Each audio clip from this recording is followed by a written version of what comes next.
Hello and welcome to online data for study one student for learning. दोस्तों स्वागत है आप सभी का online data for study YouTube channel पर। इस वीडियो में हम बात कर रहे हैं कई बड़ी और लेटेस्ट अपडेट के बारे में जो कि संबंधित है यूपी टीजीटी बिजली एग्जाम डेट के बारे में, नोटिस को लेकर। साथ ही साथ अगर बात की जाए 69,000 शिक्षक भर्ती को लेकर ऑर्डर के बारे में, ऑर्डर जारी को लेकर। साथ ही हम बात करेंगे मुख्यमंत्री के आदेश के आधार पर 82,000 नए शिक्षकों की नियुक्ति प्रक्रिया शुरू करने को लेकर आदेश के बारे में, शिक्षा मित्रों के साथ साथ अगर बात की जाए शिक्षा मित्रों के मानदेय को लेकर, साथ ही 7,188 पदों पर नई भर्ती के विज्ञापन के बारे में एक एक करके सारी अपडेट हम कवर करें। उससे पहले चैनल को सब्सक्राइब करके बेल आइकन को दबा लें और वीडियो को लाइक कर दें, जिससे कि आपको रियल ऑथेंटिक जानकारी online data for study YouTube channel के माध्यम से मिलती रहे। सीधे शुरुआत करते हैं मुद्दे की और बड़ी अपडेट के साथ। जैसा कि दोस्तों आप जानते हैं कि उत्तर प्रदेश के अंदर अब भर्तियों को लेकर जो हलचल है वो शुरू होने लगी है और कई अलग अलग विभागों के माध्यम से भर्तियों को लेकर जानकारी आने लगी है। लेकिन इसी बीच अगर बात की जाए पुरानी भर्तियों के बारे में, तो इनको लेकर भी कहीं ना कहीं जो चीज़ें और ज़्यादा साफ़ होने लगी हैं। अभी हाल ही में आप सभी ने देखा था कि उत्तर प्रदेश की अगर 69,000 शिक्षक भर्ती को लेकर बात की जाए तो 69,000 शिक्षक भर्ती के संबंध में लगातार हाईकोर्ट और सुप्रीम कोर्ट के अंदर मामले लगे रहते हैं। इसी संबंध में एक सुनवाई देखने के लिए मिलती है सुप्रीम कोर्ट ऑफ इंडिया के अंदर, जिसकी जानकारी मैंने आप सभी को कल बताई भी थी कि ये मामला सुप्रीम कोर्ट में लगा हुआ है। सुप्रीम कोर्ट के अंदर होने वाली सुनवाई बेहद महत्वपूर्ण है, कई अलग अलग मायनों में ध्यान में अगर रखा जाए तो। अब इसमें जब सुनवाई देखने के लिए मिली तो सुनवाई के बाद कल क्या हुआ इसको लेकर वैसे तो मैंने आप सभी के लिए डिटेल वीडियो लाइव के माध्यम से बता दिया था, लेकिन अब इसके बारे में जानकारी आज के अलग अलग समाचार पत्रों के माध्यम से भी जारी कर दी गई है। समाचार पत्रों की तरफ से दी गई जानकारी के मुताबिक 69,000 शिक्षक भर्ती को लेकर अभ्यर्थियों को एक बार फिर से कहीं ना कहीं जो निराशा है वो हाथ लगी है, क्योंकि 69,000 शिक्षक भर्ती में सुप्रीम कोर्ट में अब सुनवाई जो होगी वो 27 को देखने के लिए मिलेगी। ये मैंने कल ही आप सभी को आकर के बताया था कि 69,000 शिक्षक भर्ती मामले में बुधवार को सुप्रीम कोर्ट में सुनवाई नहीं हो पाई, इससे अभ्यर्थियों में निराशा है। अब 27 नवंबर को देखने के लिए मिलेगी सुनवाई।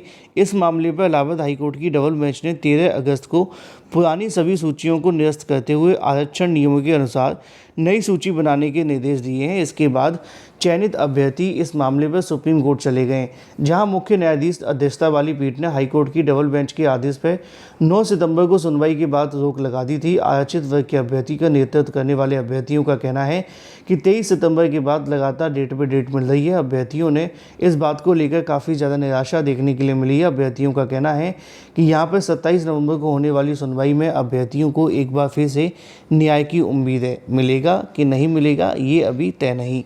इसी के साथ हम बात कर लेते हैं अपनी अगली अपडेट के बारे में, जो कि संबंधित है 69,000 शिक्षक भर्ती के साथ साथ अगर बात की जाए शिक्षा मित्रों को लेकर। आजकल अलग अलग समाचार पत्रों के माध्यम से एक के बाद एक बड़ी अपडेट सामने निकल कर आ रही है और ये अपडेट है शिक्षा मित्रों के मानदेय बढ़ाए जाने को लेकर विचार कर रही है सरकार के माध्यम से हाईकोर्ट की सुनवाई के दौरान जानकारी दी है कि जल्द ही प्रदेश के 1.5 लाख शिक्षा मित्रों को लेकर वित्त विभाग की सहमति का इंतजार है। जैसे ही सहमति मिलती है उसके बाद में जो भी उत्तर प्रदेश के अंदर शिक्षा मित्र हैं उनके मानदेय बढ़ाए जाने को लेकर जो अनाउंसमेंट है वो कर दी जाएगी।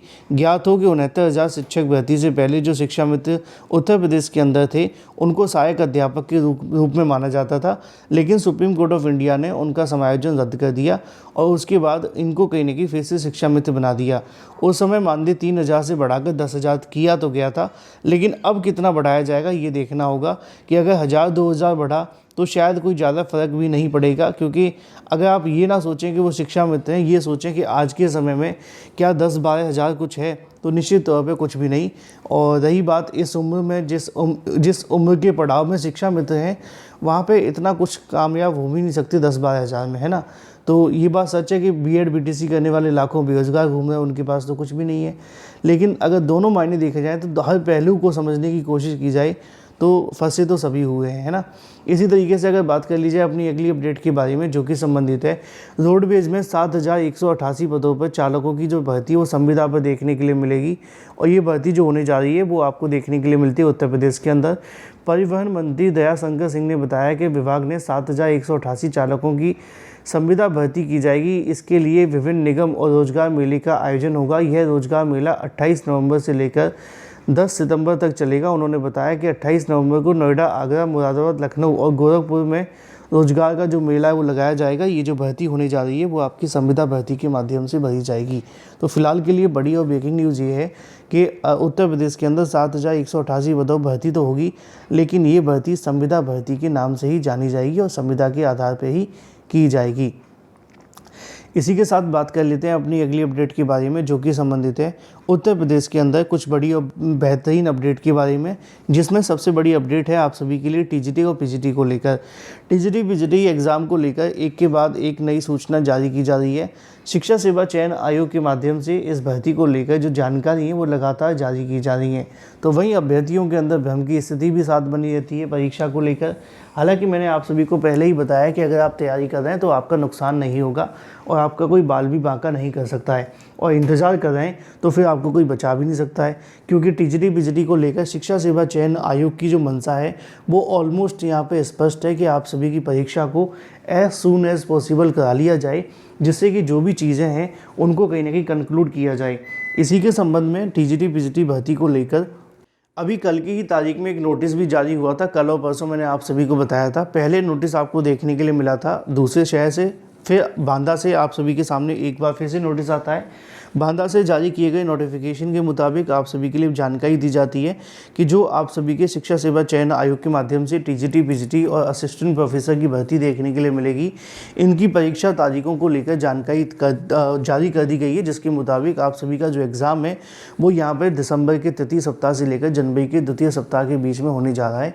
और सब कुछ सही रहा तो आप सभी के सामने आपका जो एग्ज़ाम है वो हो जाएगा, यानी कि बहुत जल्द आप सभी के सामने जो टीजीटी पीजीटी असिस्टेंट प्रोफेसर भर्ती की परीक्षा को लेकर जानकारी शिक्षा सेवा चयन आयोग के माध्यम से प्रेषित की जाने वाली है, क्योंकि उनकी कोशिश ये है कि कैसे भी करके इस परीक्षा को जल्द से जल्द करा लिया जाए। लेकिन सारी चीज़ें डिपेंड करती हैं एग्ज़ाम सेंटर के ऊपर। अगर एग्ज़ाम सेंटर पूरे मिल जाते हैं तो एग्ज़ाम होने को कोई भी समस्या नहीं होगी। एग्ज़ाम सेंटर में समस्या आती है तो ही एग्ज़ाम को आगे पीछे बढ़ाया जाता है। तो फिलहाल अगर आप लोग तैयारी करें तो अपनी तैयारी को धार दे लो, क्योंकि अब आपका जो एग्ज़ाम है बहुत जल्द होने जा रहा है टीजीटी पीजीटी 2022 और असिस्टेंट प्रोफेसर भर्ती को लेकर। दिसंबर से लेकर जनवरी के बीच में आयोजन करने को लेकर एक के बाद एक नोटिस भी जारी हो रहे हैं। इसी के साथ बात कर लेते हैं अपनी अगली अपडेट के बारे में, जो कि संबंधित है मुख्यमंत्री के आदेश को लेकर। मुख्यमंत्री के माध्यम से एक आदेश जारी किया गया है, जिसके मुताबिक 82,000 नए शिक्षकों की नियुक्ति की प्रक्रिया को शुरू कर दिया गया है। और ये आदेश आप सभी को देखने के लिए मिलता है। भर्ती की बात की जाए तो आमतौर पर भर्तियों के विज्ञापन तो आजकल आपके पड़ोसी राज्य में से ही निकल रहे हैं, और ये भी वहीं से है। नियुक्ति वितरण समारोह में मुख्यमंत्री ने की घोषणा, 81,818 हेड मास्टर व नए शिक्षकों की नियुक्ति के बांटे जाएंगे नियुक्ति पत्र। तकरीबन 82,000 से ज़्यादा नए शिक्षकों की नियुक्ति के संबंध में इनकी जो नियुक्ति प्रक्रिया है वो शुरू करने के आदेश जारी किए गए हैं। और ये जो भर्ती आपको है वो आपकी बिहार यानी कि बीपीएससी टीआरई हेड मास्टर की यहाँ बात की जा रही है। फिलहाल ये थी कुछ बड़ी और लेटेस्ट अपडेट। तमाम बड़ी और लेटेस्ट जानकारी के लिए चैनल को सब्सक्राइब करके बेल आइकन को दबा लें और वीडियो को लाइक कर दें। Thank you for watching this video.